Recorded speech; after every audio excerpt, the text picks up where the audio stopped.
So hello, everyone. My name is Allison Dennis.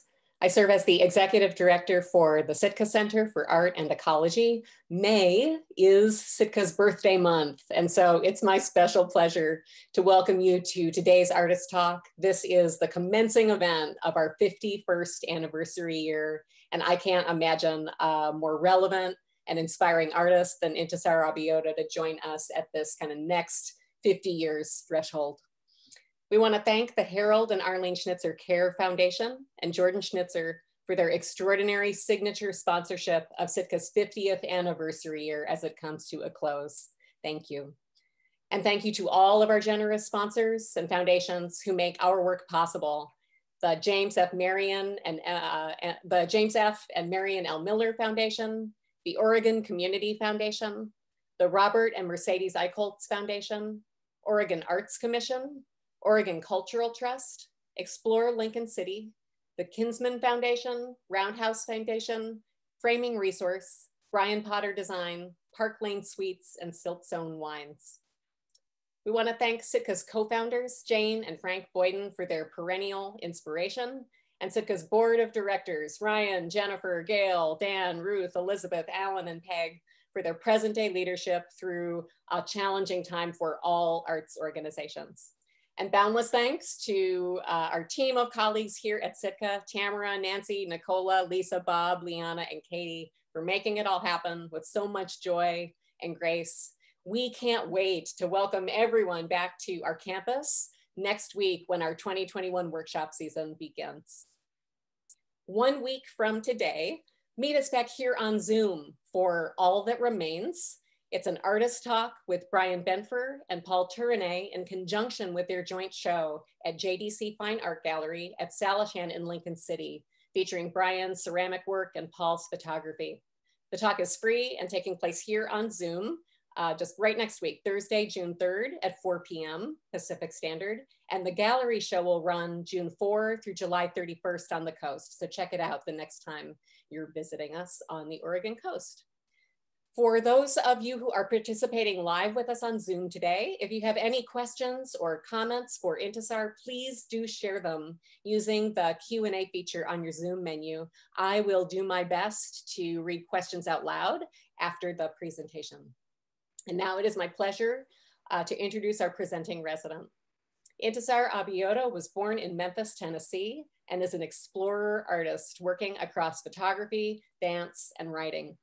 Moving from the visionary and embodied route of Blackgirl Southern cross-temporal, cross-modal storytelling ways, her works refer to the living breath and breadth of people of African descent against the expanse of their storied, geographic, and imaginative landscapes. Working in long-form projects that encompass the visual, folkloric, documentary, and performing arts, she has produced the People Could Fly Project, the Black Portlanders, and the Black. Abioto is the recent recipient of a 2018 Oregon Humanities Emerging Journalists Community Stories Fellowship, for which she began a continuing body of research on the history of artists of African descent in Oregon. She has performed and exhibited at Ori Gallery, Portland Art Museum, Duplex Gallery, Photographic Center Northwest, the African American Museum in Philadelphia, Poetry Press Week, Design Week Portland, Spelman College, Powell City of Books, University of Oregon White Box Gallery, Portland State University, Reed College, and Zilka Gallery, among other venues. Selected for an Art in the Governor's Office solo exhibition in 2019, she exhibited and performed with 9 Oregon-based Black artists against the inner expanse of the Oregon State Capitol building in Salem, Oregon. Her publication, Black Portlanders, documents interviews with Black Portlanders alongside her photographs. She was a contributing photographer to MFON, Women Photographers of the African Diaspora in 2017, and her photographs illustrated the Urban League of Portland's State of Black Oregon 2015. With the 5 women artists in her family, she is the co-founder of Studio Abioto, a multivalent creative arts studio. She lives in Portland, Oregon, but right now she and Studio Abioto are in residence at Sitka. So please make some wild and crazy Sitka noise wherever you are. We can hear you. And help me welcome Intisar Abioto to Sitka. Yeah, thank you so much for having me. This has been so exciting. Yes, yes, I'll just go into things. But yeah, this is gonna be a kind of dreamy talk. I feel like my time here has been very dreamy and like processing the things that have been happening in my life and in the world and the recent times and the current times. So it's less about like, you know, bang, bang, bang, like, you know, squares, and more like, yes. So I kind of like to use photographs to talk through things. And so I haven't super planned this talk besides the photographs, and we'll go from there. But yeah, let me do a screen share. Yes, so I'm just gonna start out. So I've been here thinking and dreaming and sleeping and considering the plants and the trees here and the art that I've been in the works of kind of making here. And I kind of wanted to start out with the landscape and the trees. When we first got here, we were told to just, you know, take some time to be here. And it takes a second to feel a place. You know, you arrive somewhere and you brought all of your things and you're envisioning what's going to happen. And it takes a little time to settle. And I'm still settling, you know, but I want to know about the history of a place and the history of the land and the people who've been here, the plants, you know. And so I don't know it all. I've only been here about a day over a week. So, you know, thinking about time and memory and how information lands inside of you. Actually, I'm going to go back to these trees. And so I was interested in the trees here, and I wrote, or I asked about if someone here, if they knew about the trees, and Bob, who's here, he talked with me about some of the trees that are here. And even before I talked to him, I went out, and so these are red alders, just on one of the walks or the trails. So even what you can get from just these trees, just these leaves, and just looking up, this was just looking directly up. And so I'm just going to go through some photographs that I've taken here initially. So this was on one of the trails. I'm not quite sure what all these plants are. Maybe these yellow ones are buttercups. I'm unsure. But I tend to enjoy a soft focus photograph. I was taking some time with my eyes too, as I was in just one of the living spaces here. And I kind of like photographs wherein something is obscured, you know. Just thinking about how our eyes, like everything isn't always in focus. Yes. And so, yes, this is just a different version of that one. And I haven't edited all these things. This is just new things that I've taken. And this is a flower that I photographed. And I love this soft focus.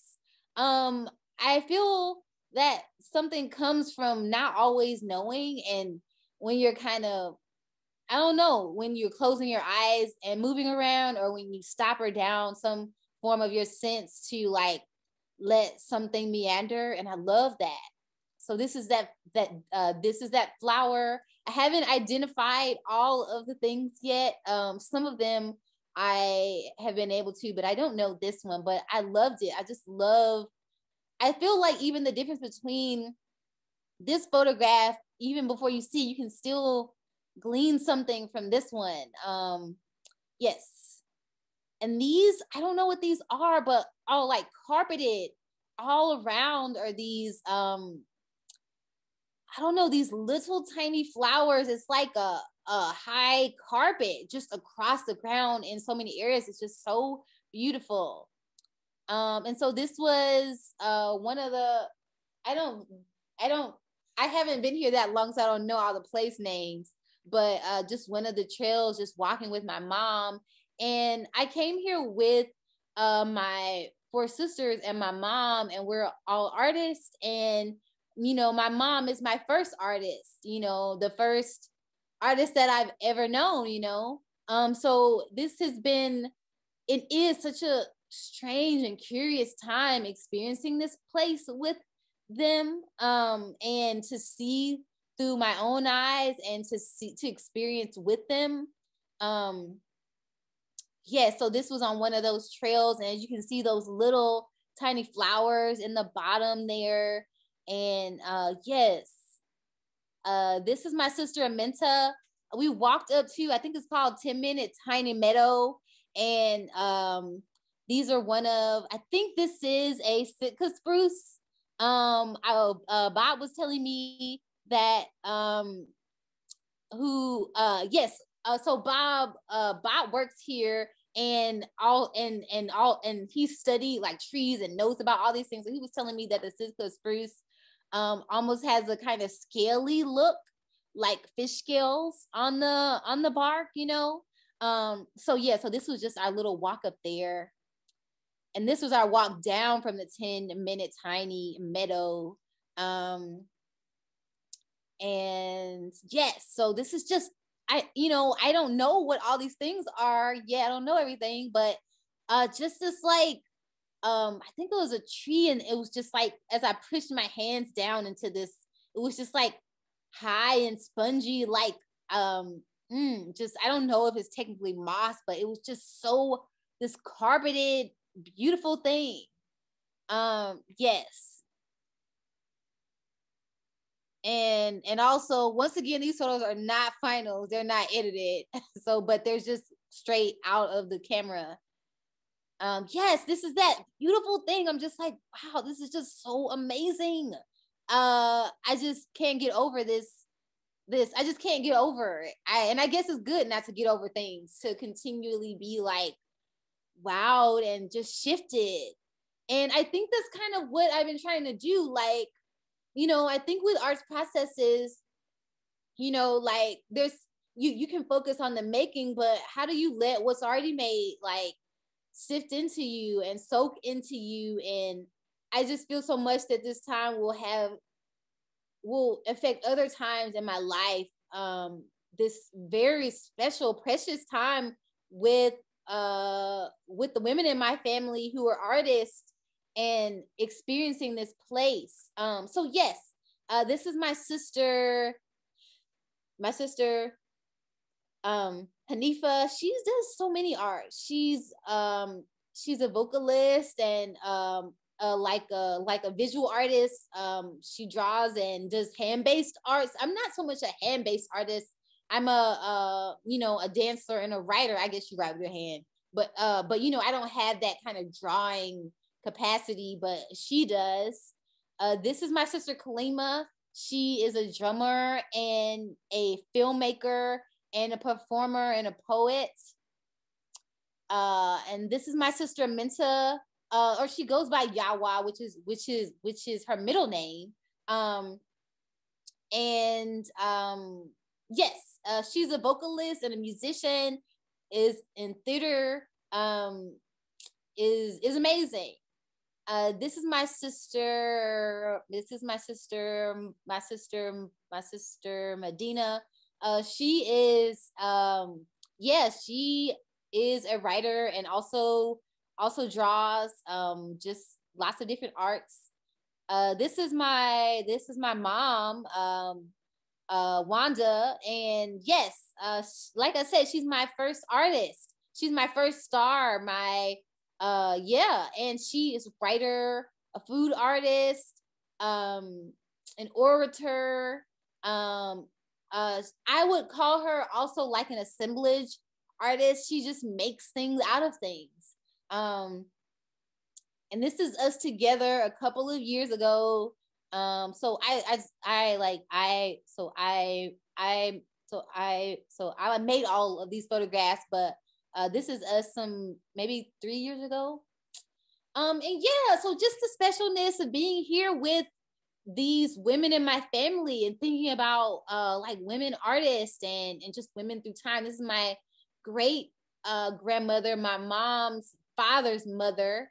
And I just included this because, you know, this is our lineage. And yes, this is my mother's aunt. This is my great aunt Exie. So this is her garden that was she lived in Pittsburgh, California, and I took this photograph in 2008 when I visited her, and this is her garden of just greens, and it was just so huge and beautiful. And just thinking about plants and memory and the plants that pass through our hands, through our lines of like lineage and care. So this is her, as you can see, those tall greens in the background and just her eyes. Yes. So these are the people in my dreams. These are people who take up my back memory, you know, when I close my eyes and what emerges. This is my great grandfather and my great grandmother. So this was taken in Pittsburgh. My grandfather on the left and my grandmother on the right. This is my mom's parents. And so my grandmother was originally from Louisiana, and my grandfather is from Mississippi. So even thinking about what it means for me and my family to be here in this region of the world, different forms of migration, of Black migration. And I took this photograph in Connecticut, but just thinking about places and plants and trees and communion with spirits and communion with plants.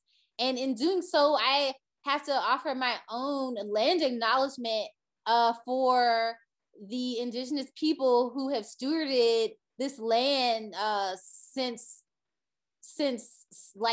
time. You know, I know I'm here in this place as the descendant of displaced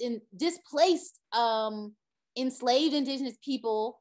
And I'm still learning about, I have more understanding about some of the indigenous people in the Portland area, but I wanted to look up who the people who were here. And yes, I believe it's the Silence indigenous and maybe like Tillamook, and just thinking about them. And I guess I speak my questions, and I just knowing just about the history of their displacement of unceded land and what are their stories here. And I don't know it, and I want to know, and I want to know more, how do I consider their place here?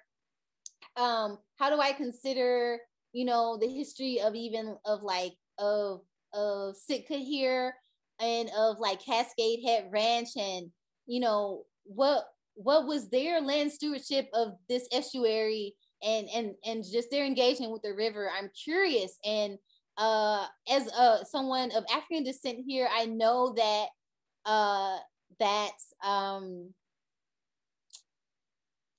just Black liberation is involved and intertwined with understanding indigenous sovereignty. So these are my questions. These are my questions that I'm thinking about as I'm here, as I look at this landscape and the trees here. I took this picture in 2000. When did I take this picture?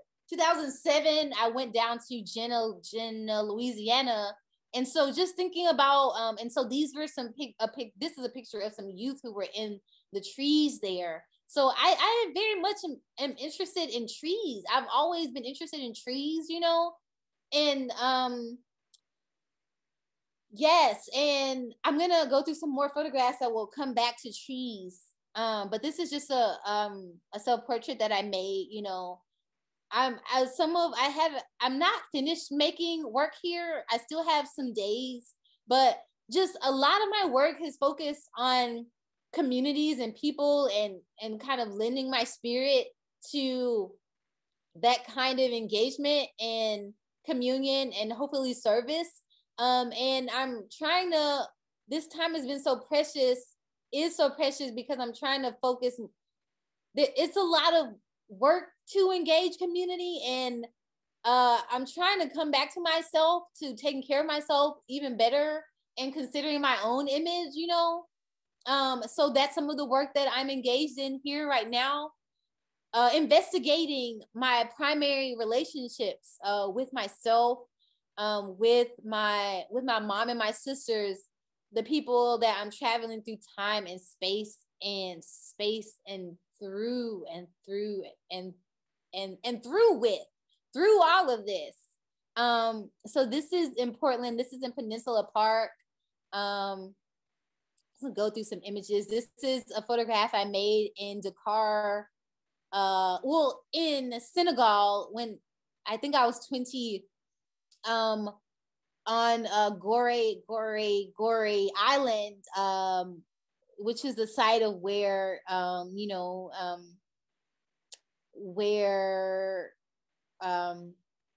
which is a site where people from that region were boarded on the ships, you know. So place and memory, yes. So these are my aunts, at the service of my grandmother. I have 7 aunts and 6 uncles, and my dad is the youngest. So then this background, this is Brownsville, Tennessee, this background of the trees that are there. And I'm very much an outside shooter. I prefer natural light. I would like to shoot with trees to document an image in the landscape. This is in Jamaica. This is a kampong or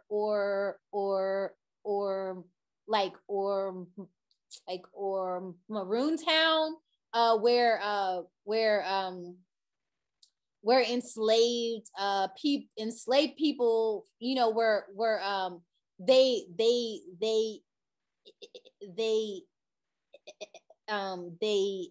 escaped, or they and they set up a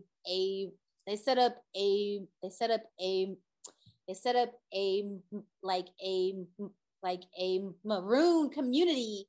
And so this tree is called the Kinda tree. It's a very special tree. And as you can see, everyone around, just trees as timekeepers of our memory, as place. I don't know what this plant is. This man was telling us about it. And actually, hold on one second, you all. I'm gonna check the time. Okay, we're okay. Let me go back to full screen. Okay. Yes. So just place, plants is markers. You know, the sky, the light, all these things, how they infuse into us. This is a photograph from where I'm from in Tennessee, in Memphis, at the service of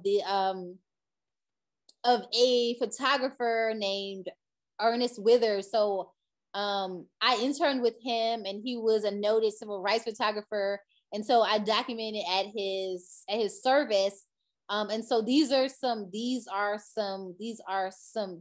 men in the community who he knew. I think and so they had a chair out with his hat, just community, people, trees, or even stands, you know, I was doing some more reading about trees and how even some of them are called individuals, just communities, you know, gatherings. and what we get from seeing each other, experiencing each other's presence in individuals and in groups, history keeping, and also memory making, dream forecasting.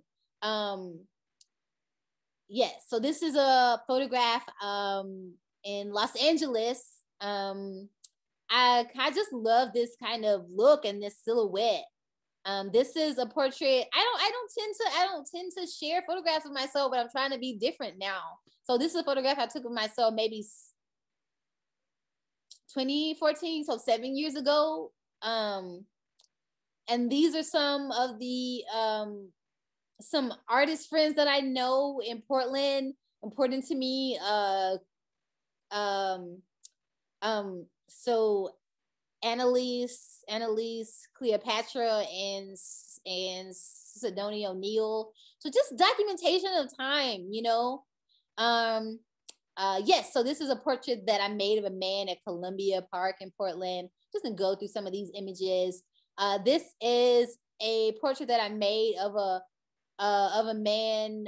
I believe he worked at, I think this was in, where was this? In Ben's or LeGrand or Pendleton.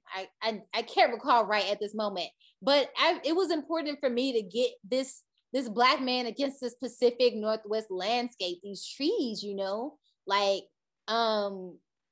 this feels iconic, you know. This is Lindsay Murphy. She's a she does STEAM program, or she does, yes, STEAM, like arts and science programs for young people. This is Keon Gaskin, an artist based in Portland. This is at the Central Library in Portland. I love this picture just for the fluidity, the openness, the flight in it. This is Sidonia O'Neill again, in kind of in this. I just enjoy the plants around her, and this just slight side profile of her smile. So this is on top of Mount Tabor Park. This is an artist named Ben Chambry, an actor, and his daughter. This was spring 2014. This is that same, I photographed a group of Black Portlanders on top of that, on top of Mount Tabor. So this is an artist, Carolyn Anderson. And yeah, this is my mom when she was young. And yes, that's her. That's me. That's us. This is Grandmaster John Bryant of the Sons of Haiti, most worshipful Grand Lodge in Portland. I tend to love photographs of us with our eyes closed. I guess I love that because, again, of memory and history and imagination and imagining what someone else is imagining, you know. This is at Reed College. Once again, like I said, I love shooting outside. I would rather choose that. And I love this kind of, I love this picture for, I don't know what these trees are, but I love this kind of echoing between his hair and these trees, this kind of leaning, like cascade that accumulates into like shape. I love that. This is an artist, Kayla Jaffe. I'm trying to remember where I took these photographs, but somewhere in Portland. Yes, once again, this background of our landscape. This is a young artist in Portland. I love just this expanse. Once again, memory, what we're imagining, what we're remembering, what we call up, what we acknowledge in place and time. This is another young artist. Oh, these two artists were a part of my sister's film site. So yes, I love these pictures of these young Black girls. Also a part of that film. I took these pictures of her against this tree here. I don't know what it is. You know, there's so many trees that I'm still learning about. yeah, this is a photograph I took in Harlem. I just love these rows. Also in Harlem. This is the artist Sherian Hagar. She passed, I think, a winter or two ago. Yes, I'm gonna go a little bit more swiftly through these images. Actually, let me leave and see what time it is. 4:30. Okay. Okay, yeah, so this is a color image from that shoot. So Kalima Medina, my mom, Hanifa, me and my sister Minta. This is an artist in Portland named Rashonda. Why am I blanking on her last name right now? Because yes, amazing artist. Is a filmmaker, and she actually does some programming over at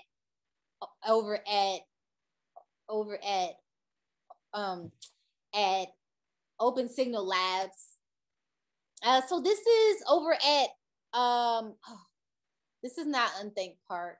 I'm blanking because memory, but this is an important park in off of Williams in Portland. I love this picture of this young boy and place, you know, and in the back of this here is this oh my gosh, why am I blanking on all these things? But this kind of structure here is important.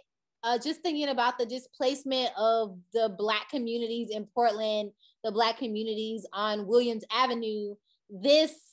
I forget what this structure is called. This cone-like thing was on top of one of the buildings that was brought down. So yes, just thinking about memory. And I don't know, I sometimes I love these softer focus images because we're always traveling through time and memory, and there are things that are in focus and things that are out of focus as we move. Something about it speaks to movement to me, both through bodies, of selves, of time.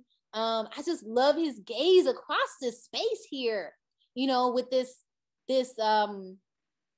oh, I forget what this, it's okay that I don't remember what it's called, but with this kind of historical element in the back and kind of moving forward, it just feels so dreamy. I love it so much.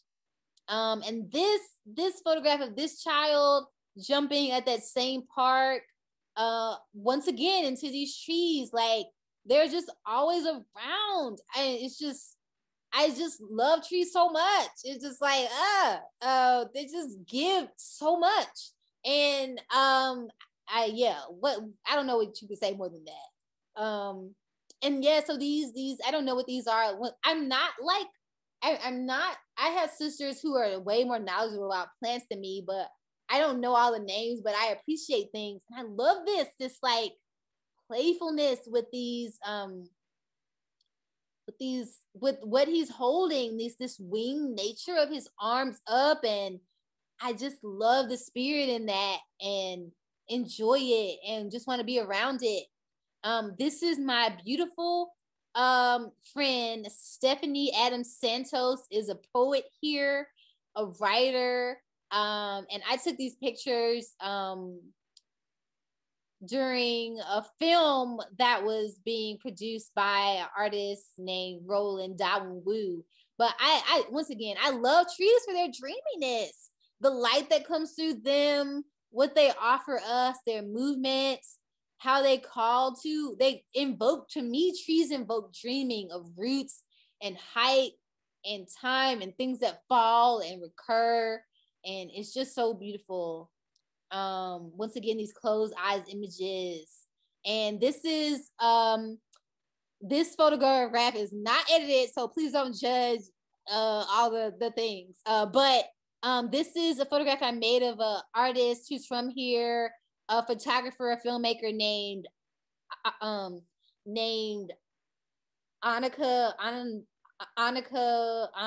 Morris. And yes, I love these photographs. These were taken on the top of Mount Tabor in Portland as well. I just love, everything that I said, trees for their dreaming, trees for their living.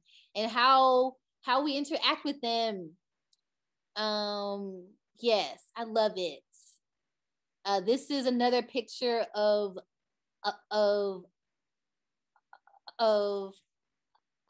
Kayla, also on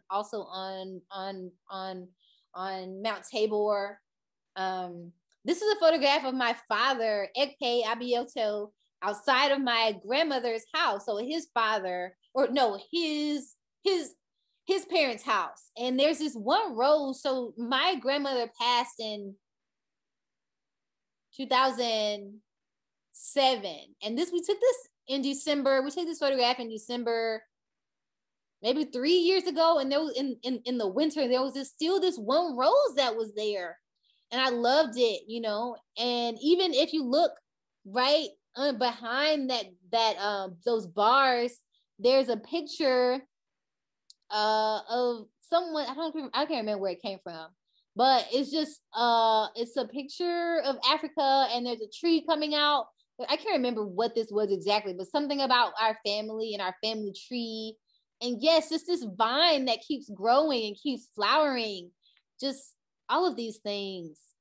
This is Vaughn Kimmons, otherwise known as Brown Alice, an amazing artist based in Portland, sound artist, vocalist, clothes and visual arts. This is Laquita. I'm blanking on, I think Langford. Her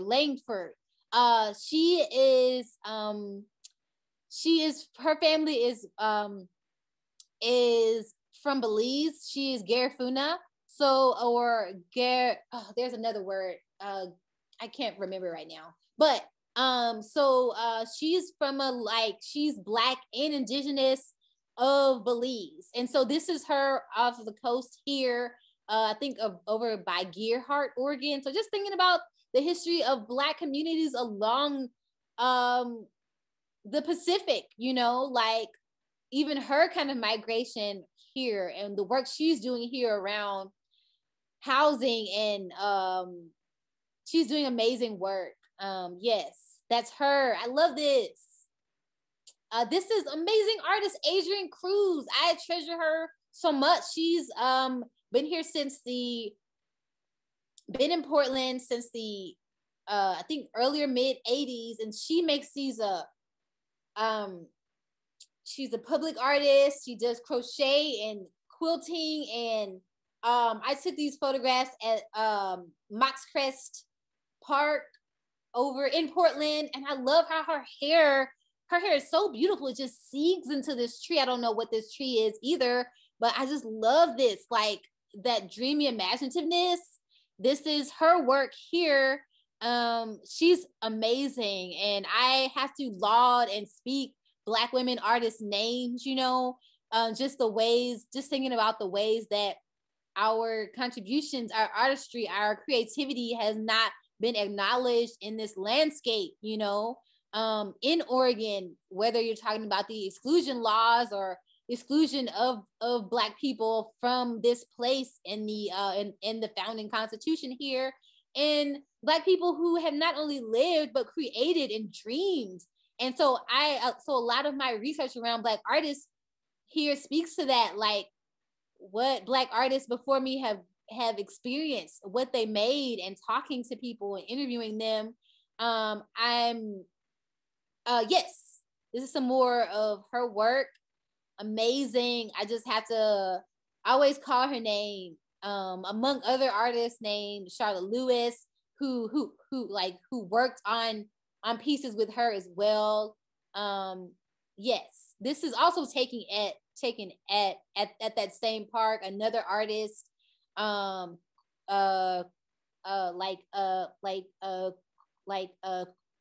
his name is Crispy Hendricks.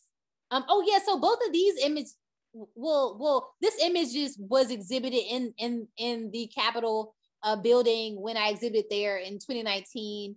And I believe this image was as well. So once again, plants and dreaming, how we root into places and root into vision. This is Bobby Fother, second generation Black artist here. His grandfather came here in the 20s. He's a Black artist elder here. And so this is a photograph I took in New Orleans. I just love it. Once again, trees, these drums, what they speak of, you know, what all comes from trees, you know. This is my mom. This is Black artists outside of the Albina Arts Center, or the site of the former Albina Arts Center. So we have Bobby Fother, we have his sister Liz Fother, we have Isaka Shamsuddin, who is an amazing artist here, who's been here since he was a child in the 40s. Black Butterfly, this over here in the middle, and an artist, I don't remember her name, and I don't remember this other gentleman's name, but just about our impact. This is Thomas Unthank. He's the son of the Norval Unthank of Unthank Park. Their family has been influential. He's an artist and designer in his 80s. This is his book, or his printmaking work, The Confession Stone. I interviewed him 2 years ago. Yes, he's amazing and was a part of the founding of the Albina Art Center. It has been here. So uplifting their names, these Black artists. He said he was one of the first Black designers here in the region. And, you know, where's he in the archive of artists here? You know, we have not been included traditionally in the records. So a lot of my work is about doing, you know, being able to take his portrait, being able to interview him and contribute to that work and that lineage. So this is interviewing him. He took some classes at the Portland Art Museum School when he was young. And so I interviewed him with some other Black artists I was working with at Crumpecker Library. Yes. Let me check the time. Let's see. Okay, yes, we're doing all right.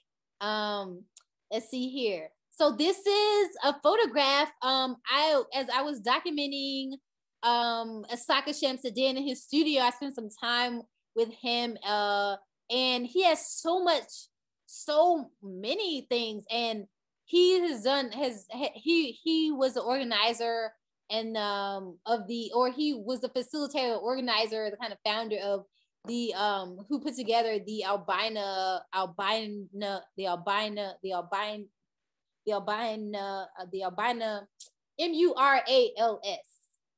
in the late 70s. And so this is a photograph of the Portland Black Repertory Theater in the Albina Arts Center. This woman on the left here is his sister, who she was the founder of the Portland Black Repertory Art Theater. Her name is Rosemary Allen Banks. And in the middle here is Thomas Unthank's, that's not Thomas Unthank's father. That's, I'm blanking, Rutherford. I think that's a Rutherford. Bill Rutherford, no, I'm forgetting the first name. Important family, the Rutherford family. Forgive I'm forgetting certain things, but yes, their family was so influential, and he was also an artist, you know. So I feel like in this region, you know, we're often documenting sometimes, you know, Black people's contributions to like civil rights, but also to be able to realize these are creative acts to imagine different futures. And some of these same people were artists, you know, and yes, and that's not in the record, you know, and how do I say this? Like, yes, it's just important to look to our dreaming and our imagination, you know, that Black art made by Black people is Black life, you know. And as we value Black lives, we also have them value Black imagination, Black thought, Black feeling. And so this is a part of this thing. And I, you know, it's important for me, even as I'm saying, as being able to document myself for a long time. I felt, you know, I know that a storyteller has a kind of power, and I didn't always want to document myself, but I do like that my hand is here. Like, this is me regarding this history, and then trying to share it and hopefully engage more people in that regard, that these people that we contributed, that there is a lineage of not just artwork but effort, and that should be acknowledged. So yes, so just coming back, I'm gonna go through a few more images. This is my sister Kalima, some photographs I took of my sisters, made with my sisters at Woodlawn Park. This is, yeah, Kalima, and this is her hand, and my sister Minta's hand. So yeah, I have to look to my sisters too. Like, we've had our own journey in this place that hasn't always been easy, you know. Yes, and that's another story to be told, but we're artists, and an artist journey, you know. This is work that was exhibited in the as a piece that was put together by Portland in Color, or I did the photography for it. So these are Black women artists in Portland, and so I made these portraits, and they were exhibited, and then I documented the artists who were there. So I really love to refer to reference, to look again and again, to mirror and mirror. I love this portrait of her with this portrait of her, you know. I love that. This is Akasha Lawrence Spence, the youngest, I think in the youngest person or Black woman in the House of Representatives. She's not serving in that capacity right now. I think she's maybe running for the Senate here. Forgive me, sometimes the information is blurry. So, but yes, this is her. I made this portrait of her in the day she was sworn in. I love her style, you know, like Black women bringing themselves fully, you know, and not making apologies for their style and presence. And I love this. So this is her in the Capitol building. This was what, maybe 2 years ago, a year ago. Yes, this is her on her swearing in. I love this. Adrian with Justice Adrian Nelson. I love them laughing against in this like chamber, in this House chamber, against this work. I spent some time kind of looking up the artwork in the Capitol building. Who's in there? It's a lot of white men. You know what I'm saying? So I love to make this portrait of them here, you know. Yes, I love this. You know what I'm saying? These colors, this power, this presence. Yes. And so I'm gonna go through a few more images and then we're gonna be done. But yeah, these are some portraits of my sister Minta that I made about a year or so ago. This would be, oh, okay, yes. So that first visual after George Floyd George Floyd was killed and murdered. The first one that was in Peninsula Park that Friday, I interviewed this gentleman and I made this portrait of him. So just going through a few of these images because this is still on mine and still in presence, just documenting the protests and the energy of last year. This is on Williams Avenue, that same, I think it's called a cupola. Now the word is coming back to me. Yes. So yes. This is yes. And also, once again, Indigenous sovereignty. They were at some of our Indigenous community members were at one of the protests. Had to keep acknowledging them, keep like speaking their names. This is a piece that I did last summer. It is a mural that isn't up now. It was temporary. But yes, Black Girl with Silver Leica, you know, beginning to think about myself as a Black photographer, include myself in the image. Just gonna go through some of these images because we only have so little time. But yes, land acknowledgement, you know, here and there, you know, we have to ask these questions. And, you know, they also talk about land back, you know, like what does it mean for them to have their land back? And for them to be involved. We have to speak about that. The last thing, trees.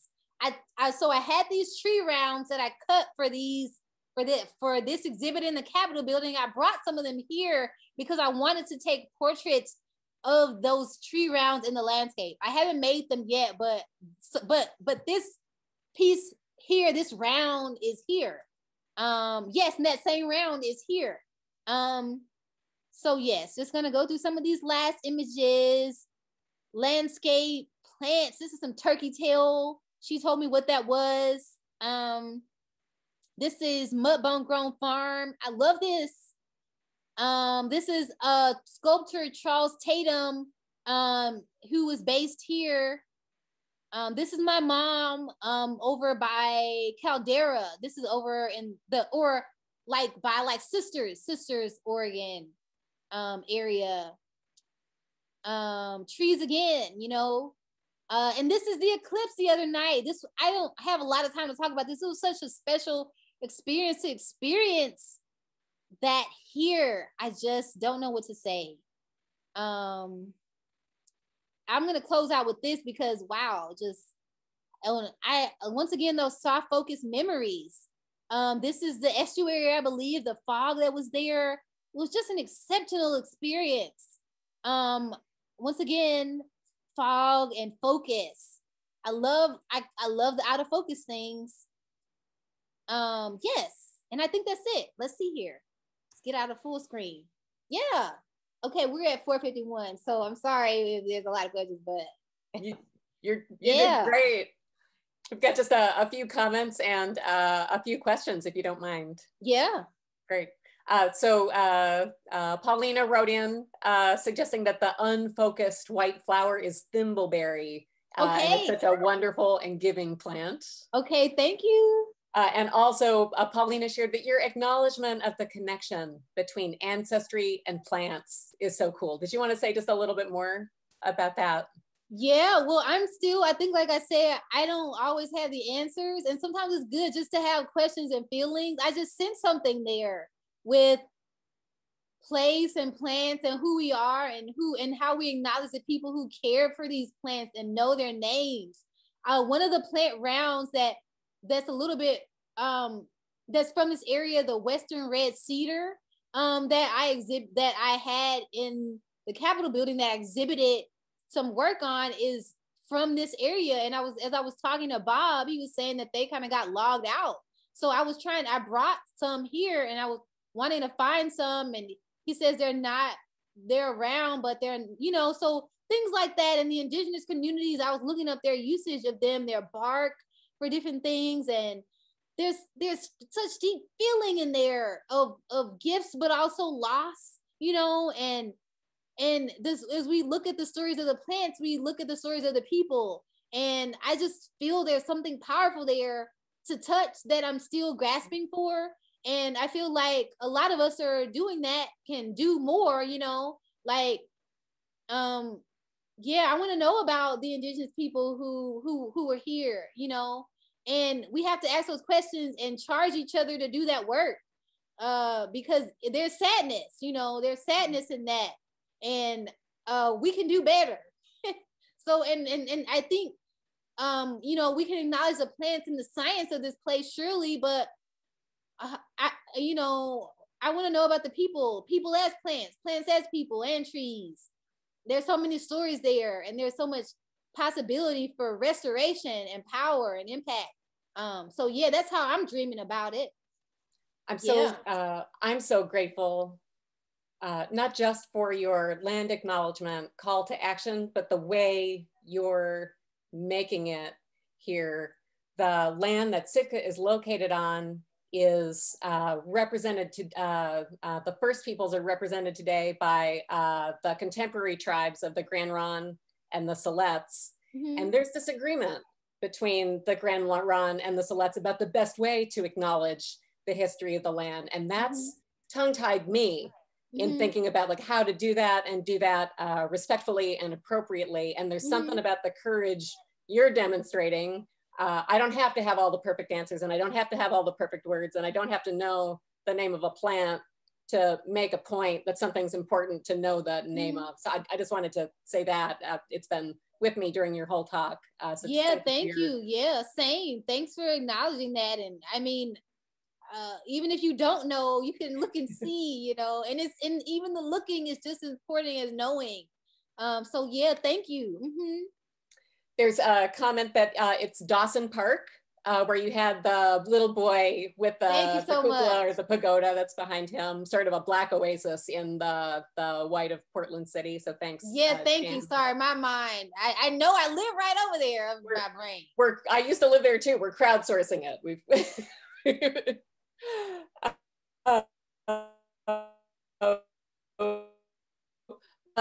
from Modi about what are your thoughts about the consciousness of trees, their awareness, and how they live in community?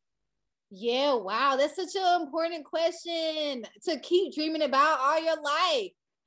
Yeah, I mean, I was talking to Bob, and I'm so glad that I got to talk with him. He showed me like so many things. He told me about the different.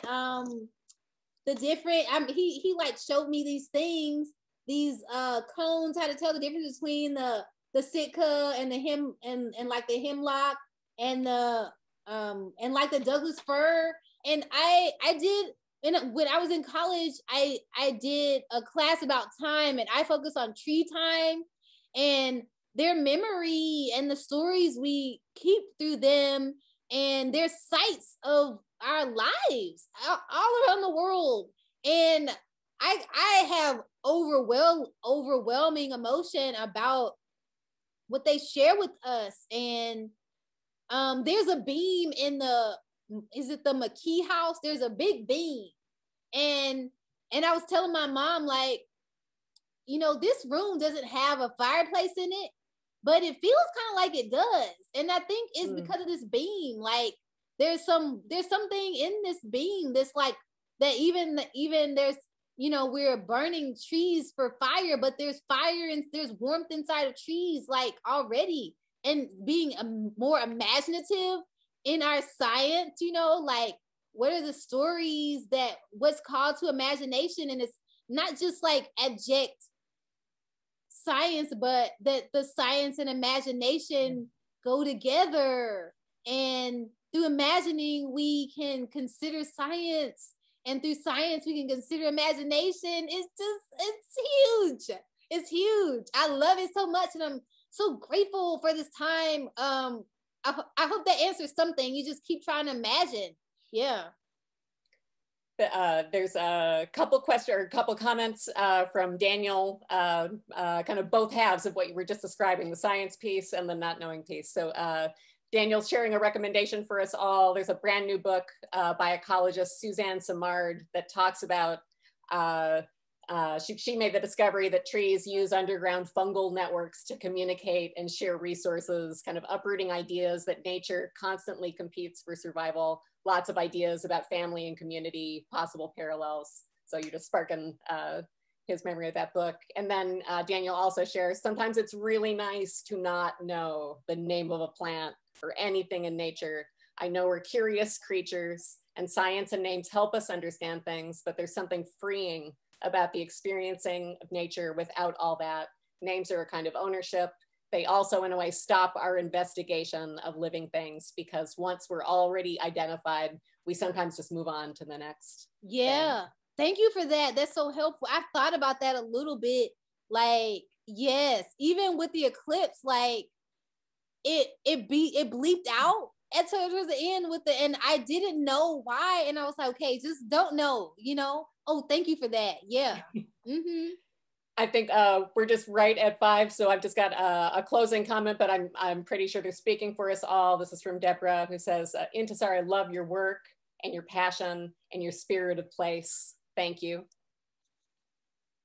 Thank you. Thank y'all so much for having me. Thanks for these questions. So, thank you, Intisar and Studio Abioto. We're so pleased that Sitka is your forest too. Thank you to Tamara Jennings for your pinch-hitting technical support behind the scenes today. Sitka's workshop season starts June 2nd. If you've been missing the Sitka's neck of the woods, I can't imagine a more exciting public announcement than all of the joy and fresh eyes enthusiasm that Intisar just shared. You got me excited to go back to campus again too. So Thank you everyone for helping Sitka be 51 years young, and good night, one and all. Thanks so much.